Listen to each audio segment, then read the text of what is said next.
Pakistan cricket team کے سابق کپتان شاہد خان افریدی کے خلاف فراڈ کا مقدمہ درج ہوا ہے۔ اس کے حوالے سے کیا تفصیلات ہیں وہ آپ کے ساتھ شیئر کروں گا، جبکہ پی سی بی کے چیئرمین محسن نقوی کے لیے خطرے کی گھنٹی بج چکی ہے، جن کی تقرری کے خلاف عدالت میں کیس کر دیا گیا ہے۔ اس کے حوالے سے کیا اطلاعات ہیں اور کیا محسن نقوی واقعی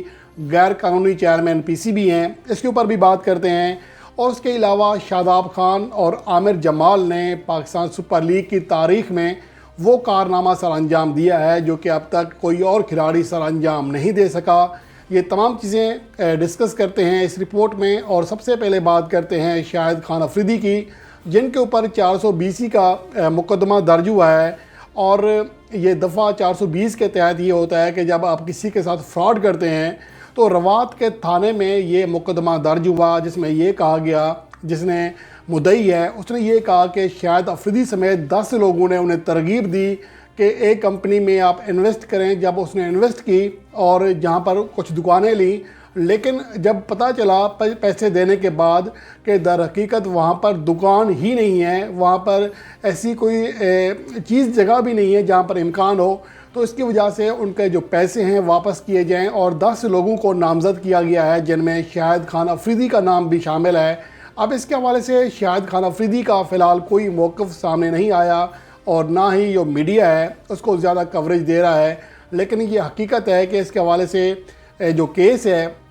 وہ درج کیا گیا ہے۔ البتہ یہ کہا گیا ہے کہ اگر یہ ان کی مدعی کی ریکوری ہو جائے تو وہ اپنے کیس سے واپس بھی ہو سکتے ہیں، لیکن یہاں سوال یہ پیدا ہوتا ہے کہ یہ تفصیلات پوری طرح نہیں بتائی گئی کہ شاہد خان افریدی کا اس میں براہ راست کتنا تعلق تھا، لیکن ان کا نام حیران کن طور پر شامل کیا گیا ہے مقدمے میں۔ تو اس کے حوالے سے جیسی تفصیلات سامنے آتی ہیں وہ آپ کے ساتھ شیئر کریں گے۔ اور اس کے علاوہ محسن نقوی جو کہ پی سی بی کے چیئرمین ہیں، ان کے خلاف اسلام آباد ہائی کورٹ میں درخواست دی گئی ہے کہ محسن نقوی کی تقرری ہی غیر قانونی ہے، کیونکہ نگراں وزیر اعظم چونکہ پی سی بی کے پیٹرن ان چیف نہیں ہوتے، کیونکہ وہ منتخب پرائم منسٹر نہیں تھے، اس لیے وہ اپنا نمائندہ مقرر نہیں کر سکتے تھے۔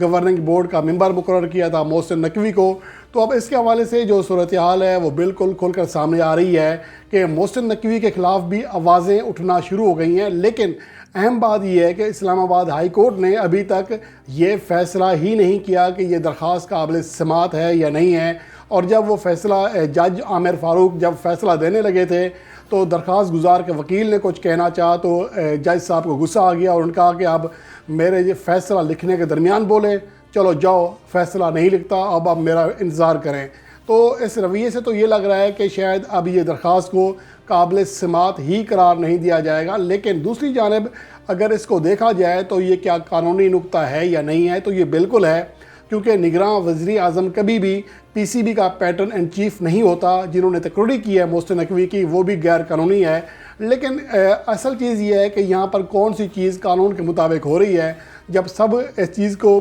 بہتی گنگا سے ہاتھ دھو رہے ہیں تو محسن نقوی بھی اگر دھو لیتے ہیں تو اس میں کیا ہے۔ اس سے پہلے جو ذکا اشرف تھے یا نجم سیٹھی تھے، انہوں نے بھی اسی طرح چیئرمین پی سی بی کا عہدہ حاصل کیا تھا، کوئی خاص خدمات سر انجام دے کر، اور محسن نقوی تو ان سے بھی بڑھ کر خدمات سر انجام دے چکے ہیں۔ تو اس لیے میرے خیال میں اب محسن نقوی کے خلاف چاہے کتنی ہی غیر قانونی تقرری کے حوالے سے درخواستیں آ جائیں، لیکن انہیں پوری کوشش کی جائے گی کہ انہیں یہ عہدہ ان کے پاس رکھا جائے، انہیں زیادہ سے زیادہ انجوائے کرایا جائے، ان کی خدمات کا صلہ دیا جائے۔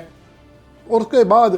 ایک اور اہم سٹوری ہے پاکستان سپر لیگ کی، جس میں گزشتہ میچ میں پشاور زلمی کے خلاف شاندار بیٹنگ پرفارمنس کا مظاہرہ کیا اسلام آباد یونائٹڈ کے کیپٹن نے، جنہوں نے نہ صرف 50 پلس اننگز کھیلی بلکہ 2 وکٹیں بھی حاصل کیں، اور پی ایس ایل کی تاریخ میں وہ یہ کارنامہ، یعنی ایک میچ میں 50 اور 2 وکٹیں، یہ کارنامہ 3 بار سر انجام دینے والے پہلے کھلاڑی بنے ہیں۔ ان کے علاوہ صرف روی بوپارا واحد کھلاڑی تھے جو کہ 1 سے زائد بار یعنی 2 بار یہ کارنامہ سر انجام دے چکے تھے۔ اب شاداب خان ایسی 3 پرفارمنس کے ساتھ سب سے اوپر آ گئے ہیں۔ اور اس کے علاوہ کل عامر جمال جو کہ پشاور زلمی کے بیٹر ہیں، 7ویں نمبر پر کھیل رہے تھے، 49 گیندوں پر 87 رنز بنائے، اور دنیا کے ان ٹاپ 6 بیٹر میں شامل ہو گئے ہیں جنہوں نے 7ویں نمبر پر اتنی بڑی اننگز کھیلی ہے۔ اگر سب سے بڑی اننگز کھیلی جائے آل T20 میچز، جس میں تمام T20 لیگز،